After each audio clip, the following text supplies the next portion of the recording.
Welcome to What's Cooking with the Cookware and Bakeware Alliance. The CBA supplies the industry with standards, connections, and solutions. This podcast features stories from our members and partners. Our goal is to share resources and information across the industry for consumers, retailers, manufacturers, and more. To learn more about becoming a member of the CBA, visit cookwareandbakeware.org.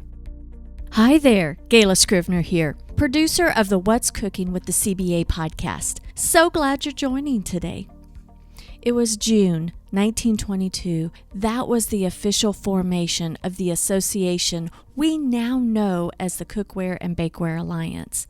This year, 2022, marks a new name, a new look, and new member benefits to continue its long-standing mission on supplying the industry with standards, connections, and solutions. We are currently in the midst of our year-long 100th anniversary celebration. The Alliance wouldn't be here today without the hard work of its members, the board, and managing directors. Today, host and current managing director of the CBA, Fran Groesbeck, has a conversation with former managing directors Penny Rosema and Hugh Rushing. Together, Fran, Penny, and Hugh bring to the table over 30 years of managing director experience. In this episode, they pull the curtain back on the CBA as they share stories of their unique perspectives as to what managing such a long-standing organization is really like. Without further ado, here's Fran, Penny, and Hugh. Well, we are happy to be back, and our special guest, Penny Rosema. Penny, thank you for joining us. Happy to be here. So I was just saying before we hit record, we learned that Hugh started in 92. So the three of us here, and yeah, I'm low man on the totem pole, but we represent 30 years of the CMA, CBA, and that's kind of cool. And I was saying to Hugh that a big part of why I'm here is because of him and even just being in this industry.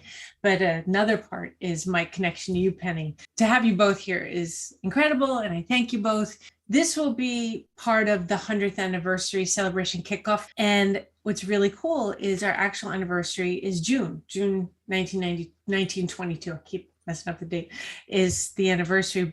And June is when you and I connected. Yes. So there's all these meaningful dates. I would love to know, one, your background, and then how you connected with Hugh and the CMA. Well, my background starts with working with one of the companies that was cookware manufacturer. I was the buyer for the cookware for Amway Corporation for several years. And through that relationship, I met Sue Hoff, who is the senior scientist and expert in all things cookware. She taught me a lot of things, even beyond cookware. But when I retired from Amway, I had been out of Amway for about almost 9 months.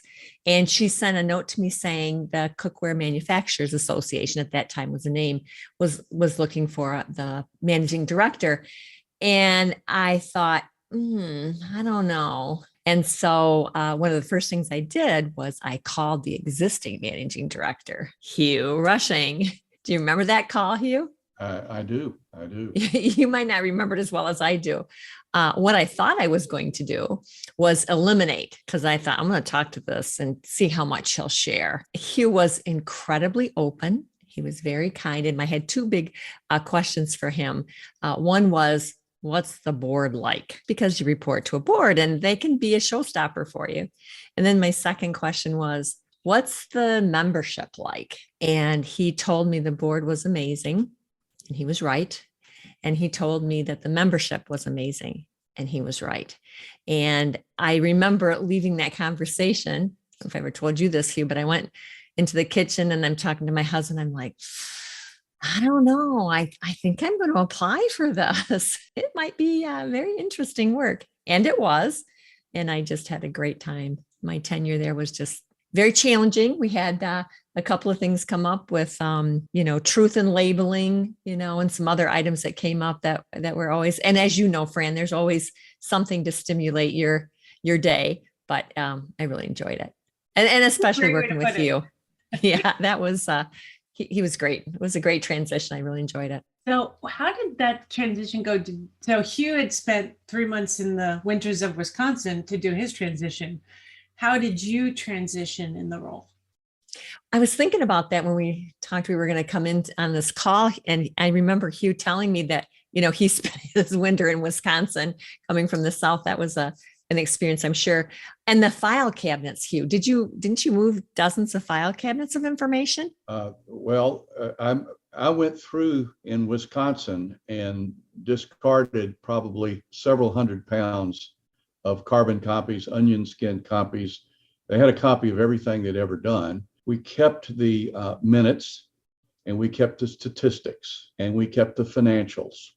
We kept the important stuff. What we didn't keep was every blooming thing. So that we had got rid of a lot of stuff, because my predecessor had a very large office. In fact, it was really an apartment. It had like a living room and a kitchen and a couple of bedrooms. And so they had all this room. Well, my little office space that I had down in Birmingham was 13 by 12. And so there was a bathroom and there was an old claw-footed tub in the bathroom. And I moved the claw-foot tub out. So I had room for 4 file cabinets, and I had to condense things down to 4 file cabinets, which I did. And one of the great things was the multi-district litigation against DuPont came along. We were subpoenaed. I had to be deposed. I had to turn over all of the minutes, the financials, and the engineering standard meeting minutes that I had in my possession, for it to be scanned, and for it to, what they were searching for was anytime DuPont was mentioned. The suit, multi-district litigation, was unsuccessful, but what I got out of it was all that stuff on CD-ROM discs. I made them give me copies of all this. And so, boy, I was able to really shrink stuff down then because all that was digitized. There were several thousand pages of stuff. And I could imagine the automated scanning thing. What would it do when it came to the onion skin carbons, where they really feed through the scanner well or not? So anyway, yes, the digitization helped us, really did. And I was very grateful for that, because by the time we transitioned, you had well prepared, and there were no file cabinets you had already had the balance of the material scanned in, and I received some nice little discs, which Fran now has. Fran has them.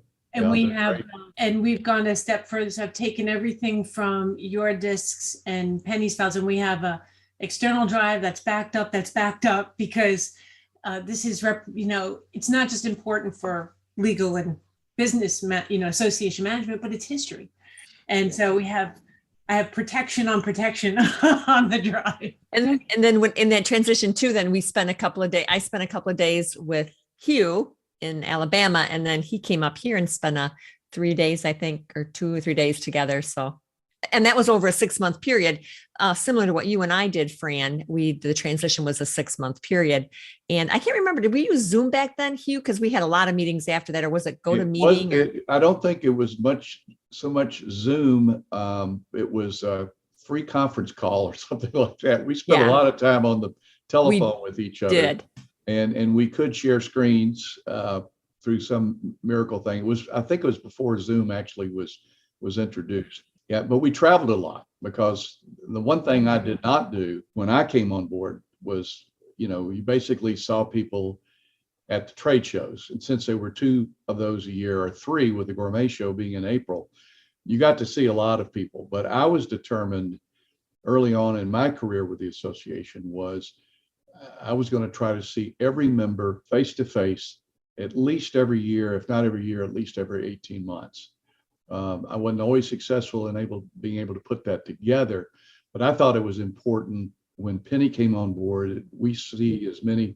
So, we went to Frankfurt to the show in February after she'd come out in January. And then, of course, we had the big International Housewares trade show in March, where she got to see a lot of people. And we also traveled. I mean, we'd figure out the loop. And I remember one of our last loops was, we went to Calphalon in Ohio, then we drove down to Cannonsburg to All Clad, and we finally got to go to Anchor Hocking and see something I'd always wanted to see, which was a glass manufacturing operation. And it was like, I thought foundry business looked like hell.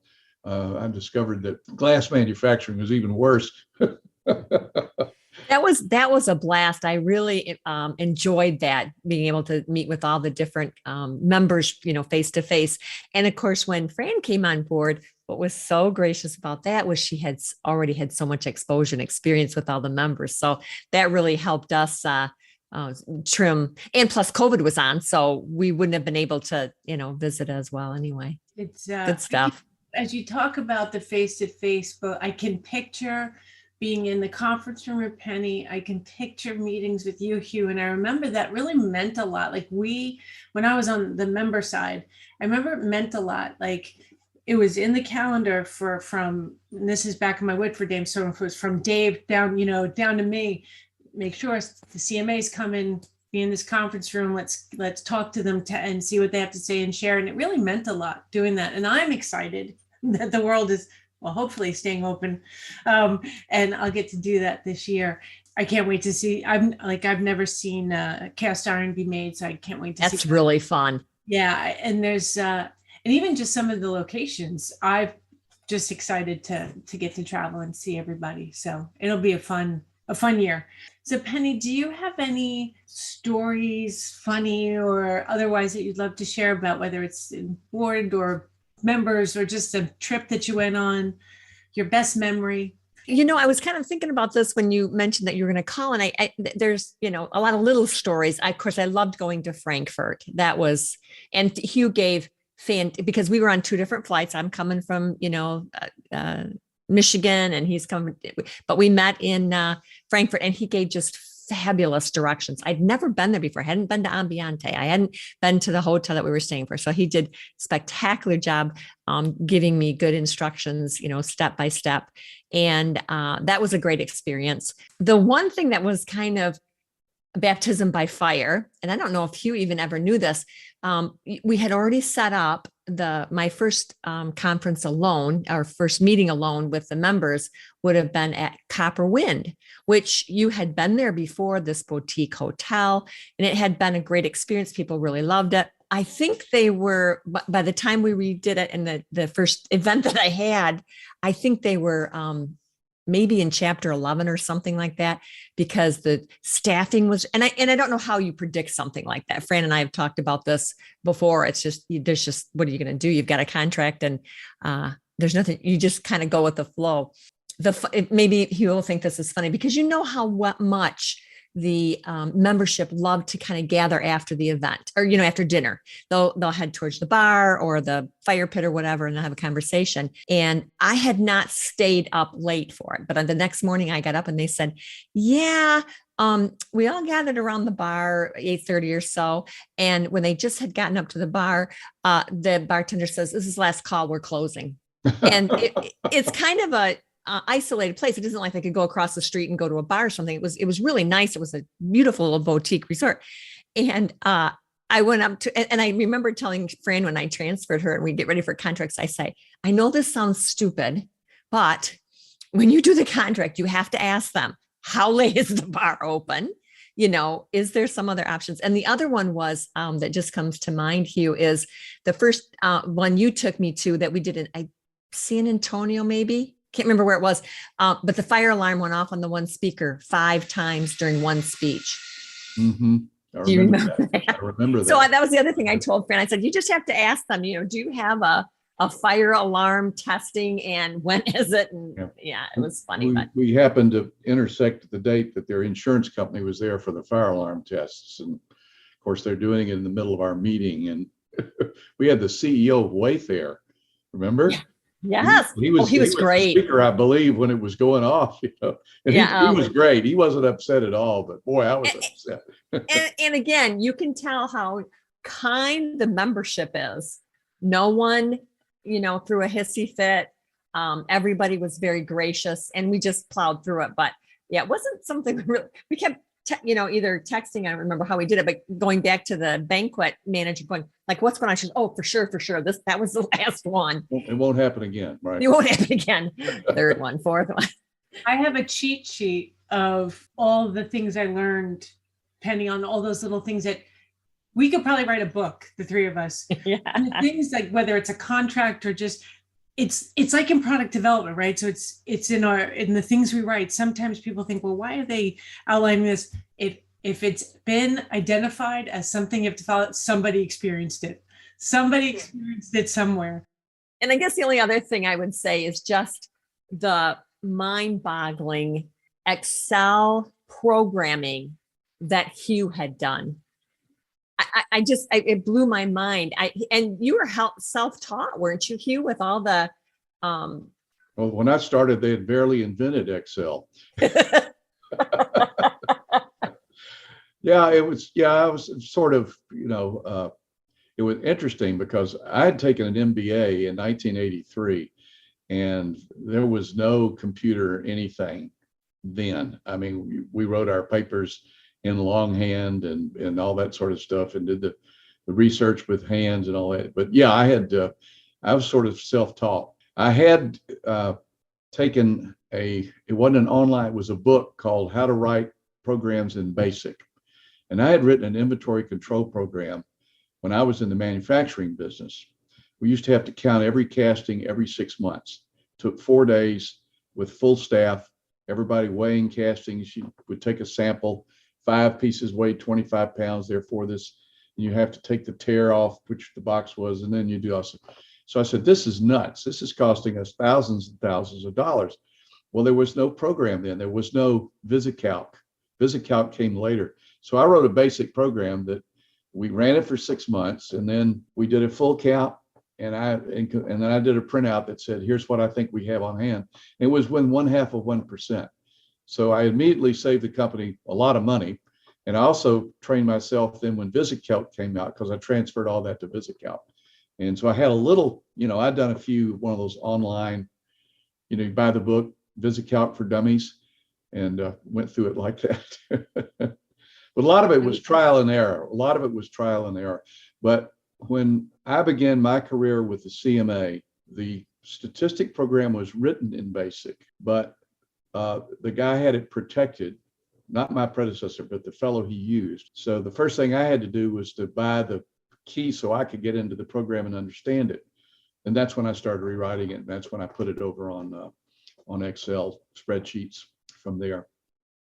It was very well done. And it was a lot to learn, but I was so glad it was automated as much as that was. And I just remember that. My other biggest memory is identifying Fran. I'm like, oh, first I had her help me with some marketing things. And then, we did a few projects together. And then I said, have you ever thought about, I remember that. Yeah, I think I would like to do that. I'm like, oh, because as you know, Hugh, it's such an eclectic position. I mean, there's just so many different parts of it. And she just comes with such great talent that it's a great transition. And a fun one. I'll never forget that conversation because I thought you were joking. And I got off the phone and I thought, oh my gosh, I wish. So I didn't bring it up again.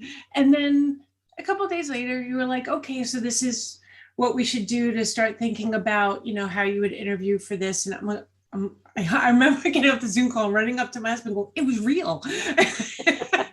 Pinch me. All my life, my father said, if you do what you love, you don't work a day in your life. And I think a lot of people have heard that. I don't work anymore because I can't wait to get to my desk. I love the challenges. Obviously I love the good times, but it's just, I can't express to people. It's one of the most amazing experiences to work with these companies. And I have a funny story from Chicago.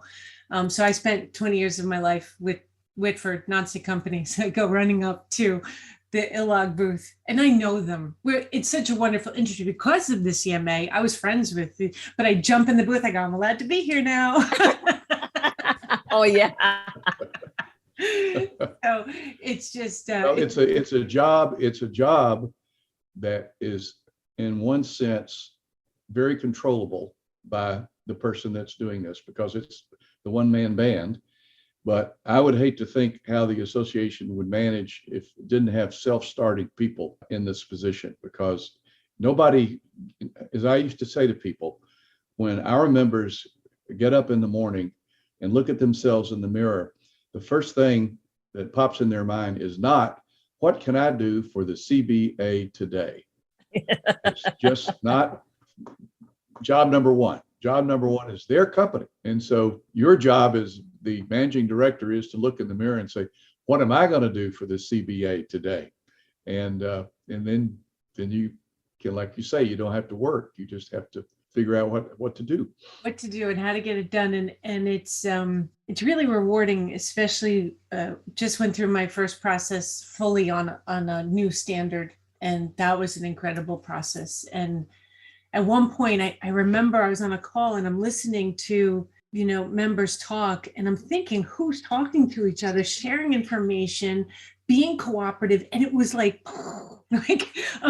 these are some of the biggest names in our industry talking like partners. Like, how do we write this the right way? How do we make sure it's written so we're not showing a bias, and we're not I almost was speechless for a moment because I couldn't believe what I was witnessing and being a part of. So it's an incredible experience. And we really do. We have an incredible board and incredible members, and we're very lucky and wonderful friends.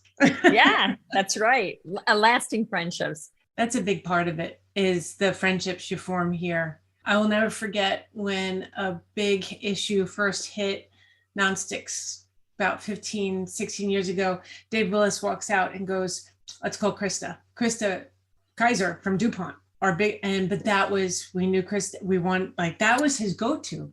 That was awesome. I remember walking away going, that's part of being the CMA. And that was pretty cool. But I thank you both for everything, not just being here today, but I wouldn't be here without you both. So thank you. Here's to hopefully another wonderful 100 years for this incredible alliance and association. Yeah, great things going on. And I'm excited to, stay in touch with you guys. It's always great to see you, Hugh. Good to see you, Penny. Good so appreciative of all the help you gave me and the transition. And yes, thanks very much. Well, thank you guys. You've been listening to What's Cooking with the Cookware and Bakeware Alliance. For more resources about the cookware and bakeware industry and information about becoming a member, visit our website, cookwareandbakeware.org.